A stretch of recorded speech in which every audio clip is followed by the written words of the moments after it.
अस्सलाम वालेकुम friends, welcome to expert knowledge. आज हम लोग टॉपिक डिस्कस करेंगे इंटेलेक्चुअल प्रॉपर्टी राइट्स। इसमें हम लोग चीज़ें कवर करेंगे। सबसे पहले इंट्रोडक्शन, उसके बाद कॉन्फिडेंशियल इंफॉर्मेशन, उसके बाद पेटेंट्स, उसके बाद कॉपीराइट, फिर act permitted in relation to copyright, then remedies for breach of copyright and last one is plagiarism. Okay, let's start. First one, we see what is introduction of intellectual property rights. Basically intellectual property होता क्या है? Intellectual property जो होता है वो deal करता है आपके जो ह्यूमन है उसकी इंटेलिजेंस के साथ डील करता है, इमोशंस के साथ डील नहीं करता। अगर हम लोग बात करें कि इंटेलेक्चुअल प्रॉपर्टी राइट्स क्या होता है, तो इंटेलेक्चुअल प्रॉपर्टी राइट्स वो वैल्यूएबल एसेट्स होते हैं, वो कीमती एसेट, वो सरमाया होते हैं जो कि किसी भी सॉफ्टवेयर हाउस के अपने ज़ाती होते हैं, या वो उसे इस्तेमाल करता है या फिर उसने वो डेवलप किए होते हैं। These are the intellectual property rights. Mean to say कि वो जो सॉफ्टवेयर कंपनी है उसने जो चीज़ें बनाई हैं वो उससे खुद फ़ायदा, उससे वो खुद बेनिफिट हासिल करता है या उससे वो खुद इन्वेस्टमेंट करता है। इंटेलेक्चुअल प्रॉपर्टी राइट्स में क्या क्या चीज़ें आ जाती हैं? कॉन्फिडेंशियल इन्फॉर्मेशन आ जाती है, पेटेंट आ जाता है, ट्रेडमार्क्स आ जाते हैं, डिज़ाइन आ जाते हैं और कॉपीराइट प्रोटेक्टिंग कंप्यूटर प्रोग्राम्स आ जाते हैं। जो इसमें कॉपीराइट में होता है, इसमें जो इंफॉर्मेशन प्रोटेक्ट की जाती है वो बाय इलेक्ट्रॉनिक मींस स्टोर की जाती है, और वो जो तमाम पेपर वर्क होता है हमारे पास जो कि किसी भी प्रोग्राम के साथ दिया जाता है, जैसे एक हेल्प की डायरी होती है किसी भी प्रोग्राम के साथ, मतलब वो सारा पेपर वर्क होता है। ठीक है, तो जैसे फॉर एग्ज़ाम्पल जैसे यूज़र मैनुअल हो गया या मल्टीमीडिया पैकेजेस हो गए, ठीक है, जैसे साउंड्स, ग्राफिक्स वगैरह वो सब कुछ मल्टीमीडिया पैकेजेस में आता है, या फिर वेब की ज़्यादातर आइटम्स हो गई, तो इन सब को स्टोर किया जाता है, प्रोटेक्ट किया जाता है बाय इलेक्ट्रॉनिक मीन्स। और इसको प्रोटेक्ट करने के लिए या यूज़ करने के लिए और इन्फोर्स करने के लिए इंटेलेक्चुअल प्रॉपर्टी को बहुत केयर की ज़रूरत होती है। ठीक है, great care should be taken to protect, exploit and enforce intellectual property. The name under which a product is sold may be registered as a trademark. अब हम उनकी डेफिनेशन देख लेते हैं। ट्रेडमार्क क्या होता है? मतलब वो नाम होता है कि जिसके ज़रिए से या जिसके अंडर है कि प्रोडक्ट सेल की जाती है। फॉर एग्ज़ाम्पल जैसे ये हमारे पास ट्रेडमार्क एग्ज़ाम्पल है, जैसे कोका कोला का लोगो हो गया, एप्पल का, मैकडोनल्ड्स का, CNN का। It's all about examples of trademarks. और उसके बाद पेटेंट हमारे पास क्या होता है? द हार्डवेयर और a process used in its manufacturer may be protected by a patent. मतलब जो कंपनी कोई चीज़ मैन्युफैक्चर कर रही है उसमें जो प्रोसेस वो यूज़ कर रही है, जो हार्डवेयर यूज़ कर रही है, वो किससे प्रोटेक्ट किया जाता है? पेटेंट से प्रोटेक्ट किया जाता है। जैसे फॉर एग्ज़ाम्पल ये एक पेटेंट की एग्ज़ाम्पल है। मतलब ये अगर वो कोई कंपनी कोई चीज़ मैन्युफैक्चर कर रही है तो इसके अंदर जो हार्डवेयर्स वो यूज़ किया रही है, जिसने जो भी प्रोसेस यूज़ किया है वो सब कुछ प्रोटेक्ट किया जाता है किसके साथ? पेटेंट से। उसके बाद आता है the look of the product may be registered in the design registry. मतलब प्रोडक्ट की लुक कैसी है, वो दिखता कैसे है। जैसे लक्स हमारे पास एक प्रोडक्ट है, उसके ऊपर मतलब एक फ्लावर सा बना होता है जिसे हम कहते हैं रियल वाला, तो वो सारे क्या हैं? वो डिज़ाइन हो गए।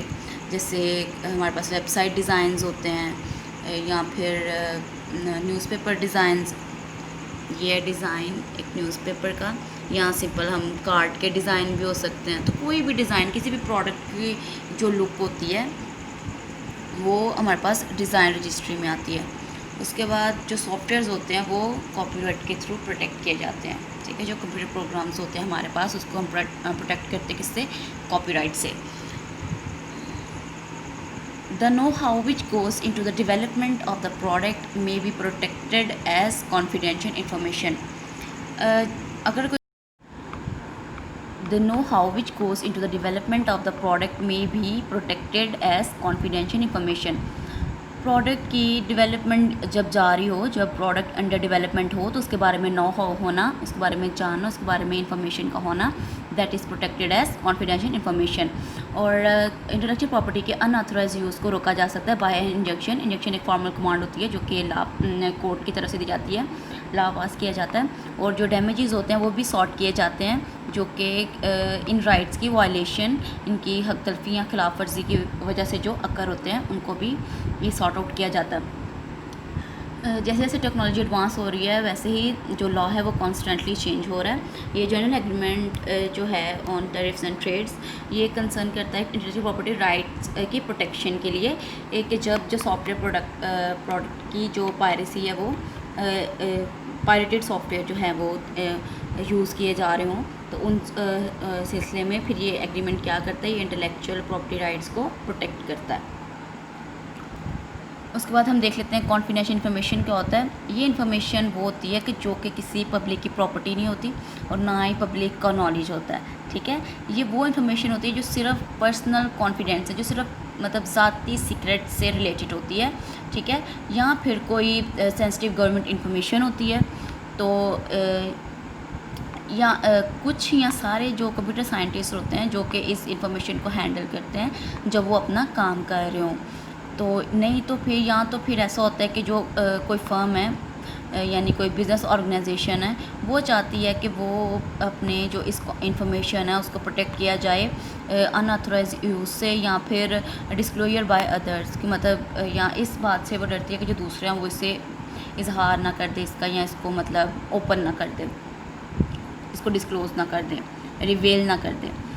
Information will be protected only if it is confidential. Information तभी प्रोटेक्ट होगी जब वो वाकई कॉन्फिडेंशियल होगी। नॉन कॉन्फिडेंशियल जो इन्फॉर्मेशन होती है जब तक वो प्रोटेक्ट नहीं की जाती बाय कॉपीराइट या पेटेंट, वो इज़ डीम्ड, वो यही समझी जाती है कि वो एक पब्लिक डोमेन है, मतलब वो पब्लिकली अपलोडेड है और वो हर कोई उसको यूज़ कर सकता है। 3 conditions must be satisfied before an action for breach of confidence can succeed। 3 condition जो हैं वो सेटिस्फाई होनी चाहिए इस बात के लिए कि जो आपका जो कॉन्फिडेंस है, किसी ने आपकी जो सीक्रेट है वो वाकई ब्रीच किया, मतलब उसको वाकई तोड़ा, उसकी हक तलफी की है। तो कौन कौन सी चीज़ें होनी चाहिए? The information must be confidential. सबसे पहला तो ये होना चाहिए कि आप जो इन्फॉर्मेशन है वो वाकई कॉन्फिडेंशियल होनी चाहिए, वो वाकई मतलब कोई राज की बात होनी चाहिए, कोई वाकई ये ना हो कि मतलब कोई सी ऐसी बात हो जिसे मतलब बंदा जाहिर भी कर दे तो कोई असर ना पड़े, तो ऐसी इन्फॉर्मेशन नहीं होनी चाहिए, बल्कि वाकई कोई सीक्रेटली कोई कॉन्फिडेंशियल इन्फॉर्मेशन होनी चाहिए आपके पास। The second one is the information must have been disclosed in circumstances which give rise to an obligation of confidence. जो इन्फॉर्मेशन है वो इन हालात में उसका इजहार किया जाए, मतलब इन हालात में उनको डिस्क्लोज़ किया जाए कि जिसमें वाकई कि वो कॉन्फिडेंस का हक रखती हो, कि वो वाकई शो हो रहा हो कि ये वाकई यार इन हालात में ये वाकई राज की बात है कि इसको वाकई सीक्रेट रखा जाए, इसको ओपन ना किया जाए। तो तीसरी बात यह है कि there must be an actual and anticipated unauthorise use और डिस्क्लोजर ऑफ द इंफॉर्मेशन। और तीसरी बात यह है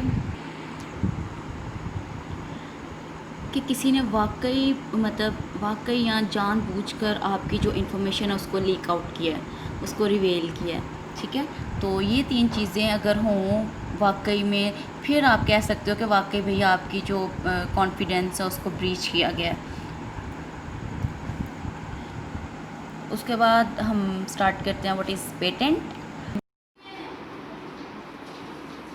पेटेंट हमारे पास क्या होता है? ये गवर्नमेंट अथॉरिटी होती है जो कि वो कन्फर्म करती है एक राइट, मतलब वो एक राइट या टाइटल पेश करती है for a set of period के लिए, स्पेशली द सोल राइट, मतलब ऐसा राइट होता है जो कि नॉट शेयरेबल होता है और इसमें से दूसरों को एक्सक्लूड कर दिया जाता है कि जो दूसरे हैं वो इस इन्वेंशन में ना तो कुछ अमेंडमेंट कर सकें, ना इसको यूज़ कर सकें और ना इसको सेल कर सकें, मतलब प्रॉपर एक जो राइट है वो इन्वेंटर को दे दिया जाता है। A patent gives to an inventor monopoly in an invention. जो पेटेंट होता है वो इन्वेंटर को उसकी इन्वेंशन पर एक्सक्लूसिव कंट्रोल फुली कंट्रोल दे देता है। This means that the inventor is given the exclusive right, मतलब उसको फुली राइट मिल जाता है कि वो उसको यूज़ कर सके और एक्सप्लॉइट कर सके, मैनिपुलेट कर सके अपनी इन्वेंशन को फॉर अ डिफाइंड पीरियड, एक पीरियड के लिए जितना कि उसने डिफ़ाइन किया गया। The monopoly granted by patent lie so strong. जो पेटेंट लॉ के ज़रिए जो फुली कंट्रोल मिलता है इन्वेंटर को वो बहुत स्ट्रॉन्ग होता है। इवन के जो ऑनर ऑफ द पेटेंट होता है वो मार्केट में जो दूसरे खुद मुख्तार इन्वेंटर्स होते हैं उनको भी एक्सक्लूड कर सकता है, उनको भी निकाल सकता है। द बेटर द पेटेंट जितना बेटर होगा और and more commercially desirable the breakthrough, और जितना कमर्शियली सूटेबल इसकी फाइंडिंग्स होंगी, इसकी डिस्कवरी होगी, उसको उतना ही चैलेंज किया जाएगा, उसको उतना ही पसंद किया जाएगा। For example if competitors can produce a similar product और प्रोसेस, मतलब फॉर एग्ज़ाम्पल जैसे कंपटीटर्स हैं किसी भी इन्वेंशन के, वो अगर प्रोड्यूस कर रहे हैं उसी तरह का सेम प्रोडक्ट या प्रोसेस जो कि पेटेंट से कवर नहीं किया गया, तो वो इस बात पे फ्री हैं कि वो उसको मार्केट कर सकें और इरोड कर सकें उसके जो पेटेंट या उसके जो उसका जो बेनिफिट है, उसको जो एडवांटेज मिलना था उसको वो कम कर सकें। तो अगर वो प्रूव कर देते हैं कि that the subject matter the patent has been used और डिस्क्लोज बिफोर, अगर ये जो पेटेंट का जो सब्जेक्ट मैटर है इसको पहले आया कर दिया गया था या इसको पहले बता दिया गया था, इसको पहले रिवील कर दिया गया था, तो they can invalidate the patent, तो वो फिर पेटेंट जो था वो इनवैलिड हो जाएगा। क्योंकि ज़ाहिर है जब जो उन्होंने सब्जेक्ट मैटर डिस्कस किया है पेटेंट का वो ऑलरेडी डिस्क्लोज़ हो चुका है, तो वो ये चीज़ क्या करेगी, फिर पेटेंट को इनवैलिड बना देगी। जो पेटेंट है वो कोई भी इन्वेंशन जिसको पेटेंटेड किया गया हो उसको करने से पहले कुछ जो नंबर ऑफ़ क्राइटेरिया वो सेटिस्फाई होना बहुत ज़रूरी है। जो पेटेंट है वो तभी ग्रांट किया जाता है जब आपकी जो इन्वेंशन है वो न्यू हो, मतलब टोटली न्यू हो, या इसमें कोई इन्वेंटिव स्टेप इन्वॉल्व हो, कोई इमेजिनेटिव स्टेप इन्वॉल्व हो, या फिर इसमें ये जो है ये इतना कैपेबल इसमें एबिलिटी होनी चाहिए कि इस पे इंडस्ट्री में इस पे काम किया जाए। The subject matter of the invention does not fall with in the excluded class, और वो जो इन्वेंशन जिनको एक्सक्लूडेड क्लास में मतलब डाल दिया गया है या जिन इन्वेंशंस को एक्सक्लूड कर दिया गया वो उस क्लास से जो उसका जो सब्जेक्ट मैटर है उसकी इन्वेंशन का वो फॉल नहीं करना चाहिए, उससे रिलेट नहीं करना चाहिए। It is possible to patent something, ये पॉसिबल है कि आप किसी चीज़ को पेटेंट कर सकें जो कि किसी प्रोग्राम से बहुत ज़्यादा हो। जैसे सिंपली हम कह सकते हैं आप प्रोग्राम प्लस, मतलब एक प्रोग्राम के अंदर मतलब कुछ ऐसा एक्स्ट्रा होना कि जिसमें वाकई जिसको पेटेंट किया जा सके।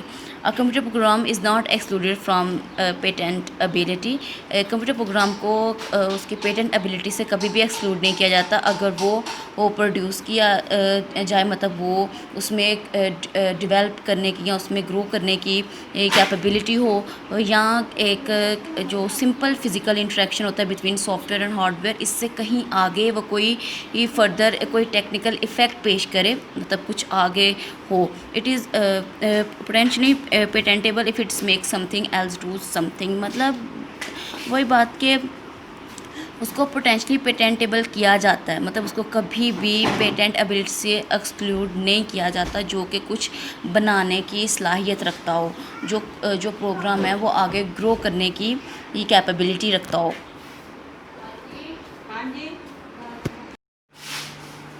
कॉपीराइट एक ऐसा राइट होता है, एक ऐसा एक्सक्लूसिव लीगल राइट होता है जो कि ओरिजिनेटर को या असाइनी को दिया जाता है कि वो अपने काम को प्रिंट करवा सके, पब्लिश करवा सके, उसकी हार्ड कॉपी बना सके और या दूसरों को ऑथराइज़ कर सकें कि वो भी उसके काम के साथ ऐसा ही कर सकें। जो कॉपीराइट प्रोटेक्ट जो है वो प्रोटेक्ट करता है ज़्यादा आइटम्स को then other aspects of intellectual property law. Intellectual property law के दूसरे पहलुओं से ज़्यादा जो कॉपीराइट है वो आइटम्स को प्रोटेक्ट कर सकता है, चाहे वो जनरेट किए हों बाय बिज़नेस से या फिर बाय इंडिविजुअल से। ये प्रोटेक्ट करता है बिज़नेस लेटर को, मैनुअल को, डायग्राम को और कंप्यूटर प्रोग्राम को।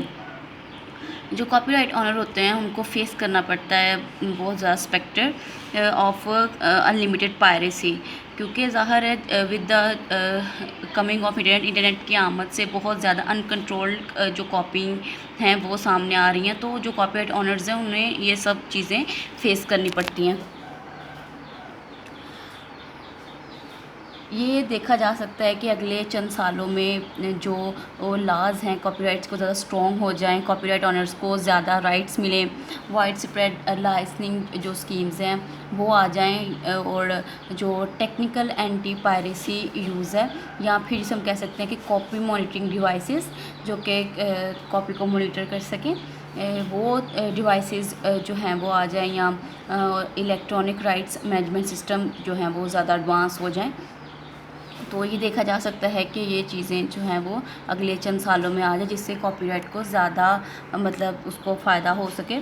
Copyright law give 6 exclusive right to the owner of the copyright. जो कॉपीराइट लॉ है वो कॉपीराइट के ऑनर को 6 फुली कंट्रोल राइट्स देता है। फर्स्ट वन इसके वो अपने वर्क को कॉपी कर सके, और जो कॉपी किया हुआ वर्क है वो उसको इशू उस कॉपी कर सके तो पब्लिक में इशू कर ले, या फिर अपने जो वर्क है उसको पब्लिक में रेंट कर दे, या जैसे मतलब किसी भी इस स्पेसिफिक पीरियड के लिए वो उससे पैसे लेके फिर अपना मतलब जैसे ट्रायल वेरिएंट्स होते हैं, तो इस तरह से जैसे टाइम ख़त्म होता है या वो पैसे जैसे उनके ख़त्म होते हैं तो फिर वो ट्रायल वेरिएंट ख़त्म हो जाता है, तो इस तरह से वो पैसे दे के भी अपना जो काम है वो दूसरों को दे सकते हैं उधार के तौर पर।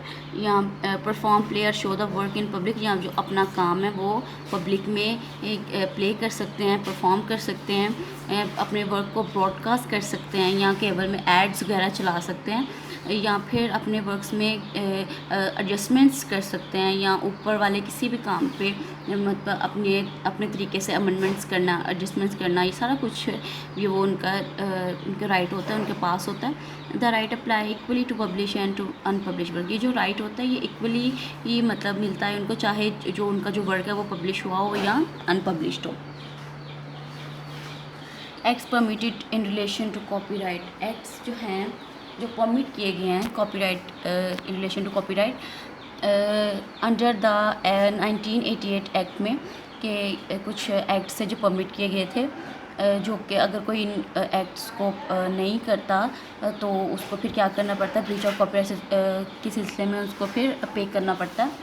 तो सबसे पहला एक्ट क्या है, एक फेयर डीलिंग कि मतलब मुनसिफाना लेन देन रखना है आपने। दूसरा आपने क्या करना है कि आप बैकअप कॉपीज़ अपने कंप्यूटर प्रोग्राम्स की जो मुतबादल कॉपीज़ हैं वो बना के रखनी है। उसके बाद आपने क्या करना है, जो अपना जो वर्क है वो हमेशा ट्रांसफ़र करना है इन इलेक्ट्रॉनिक फॉर्म। उसके बाद आपने क्या करना है कि आपने जो आप यूज़ कर रहे हैं अपनी इंफॉर्मेशन को एक्सचेंज कर रहे हैं या यूज़ कर रहे हैं, तो उसको आपने क्या करना है, डिकम्पाइल करके तो फिर सेंड करना है, फिर उस कम्युनिकेशन करनी है। डिकम्पाइल में उनको डाइजेस्ट करके शॉर्ट फॉर्म में मिक्सर करके आपने फिर उसको इंफॉर्मेशन को एक्सचेंज करने के अमल में यूज़ करना है। उसके बाद एरर करेक्शन आपने रखनी है, और फिर लास्ट वन इज़ डेटाबेस जो है वो आपने यूज़ करनी है, डेटाबेस के साथ डील करना है आपने।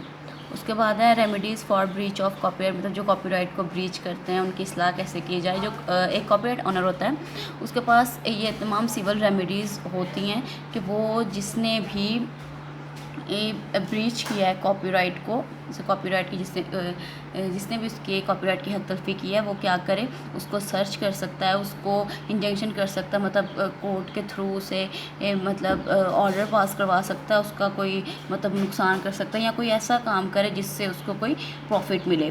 तो if it is shown that at the time of infringement, अगर ये देखा जाए कि उस वक़्त जब उसके कॉपीराइट की वायलेशन हो रही थी, द डिफेंडेंट जिसने भी उसके मतलब ये वायलेशन की उसके कॉपीराइट की उसे नहीं पता था कि ये कॉपीराइटेड है, या उसके पास कोई रीज़न नहीं थी कि एक मतलब यकीन किया जा सके कि उसने जानबूझ के मतलब आपका कॉपीराइटेड यूज़ किया है, तो फिर इससे क्या होगा कि जो कंप्लेटेंट है मतलब जिसने कंप्लेंट की है डिफेंडेंट के ख़िलाफ़, वो उसका फिर कोई भी नुकसान नहीं कर सकता। ठीक है।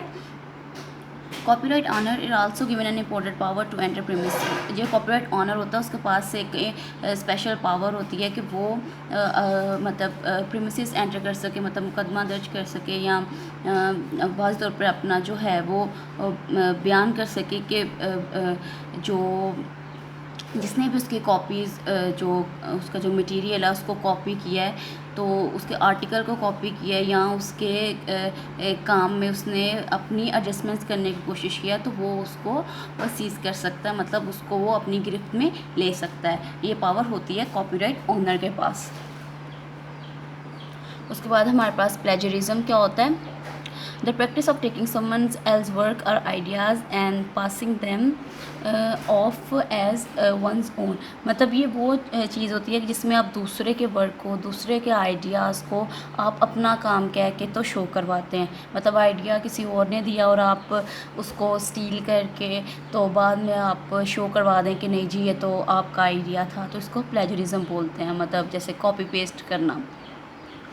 All of the following are considered plagiarism. जो नीचे वाले तमाम फॉलोइंग है ये प्लेजरिज्म में कंसिडर की जाती हैं कि turning in someone's else work as your own, किसी के वर्क को अपने काम में मतलब थोड़ी सी अमेंडमेंट्स करके तो अपना काम बना लेना, या कॉपिंग वर्ड्स और ideas from someone else without giving credit, या किसी के आइडियाज़ को, किसी के वर्ड्स को कॉपी कर लेना उसको और उसको क्रेडिट भी ना देना। और फिर उस क्या करना, failing to put a quotation in quotation marks. मतलब अगर आपने किसी का कोई कोटेशन उठाई है, किसी का कोई बयान उठाया, किसी का कोई फरमान उठाया, तो उस पर क्या करना, उसको कोटेशन मार्क्स में नहीं लिखना, बल्कि उसको भी अपनी ही हेडिंग बना के अपने आर्टिकल में ऐड कर लेना। और फिर giving incorrect information about the source of a quotation, या जहाँ से आपने कोटेशन ली है उसके सोर्स की गलत इन्फॉर्मेशन दे देना, मतलब उसको किसी और का नाम दे देना। फिर changing words but copying the sentence structure of a source without giving credit. Word को चेंज कर लेना, लेकिन जो उसका जो सेंटेंस स्ट्रक्चर है सोर्स का, उसको कॉपी ही करना है, बस वर्ड्स आगे पीछे करके अपनी वर्डिंग में चेंजिंग कर लेनी है और उसको क्रेडिट भी नहीं देना। For a computer program changing variable names only और नॉट चेंजिंग स्ट्रक्चर और फ्लो ऑफ प्रोग्राम। जैसे फॉर एग्जांपल आप कोई प्रोग्राम बना रहे, जैसे C# हो गया, C++ होगा, आपने कोडिंग अपनी फ्रेंड से लिया, बस आपने क्या किया उसमें जो वेरिएबल्स के नाम है वो चेंज कर लिए हैं, बाकी सारा उसका जो मेथड है, उसका जो प्रोसेस है, उसका जो टोटल कैलकुलेशंस है वो सारी सेम है, तो ये भी प्लेजरिज्म में आता है। Okay, thank you.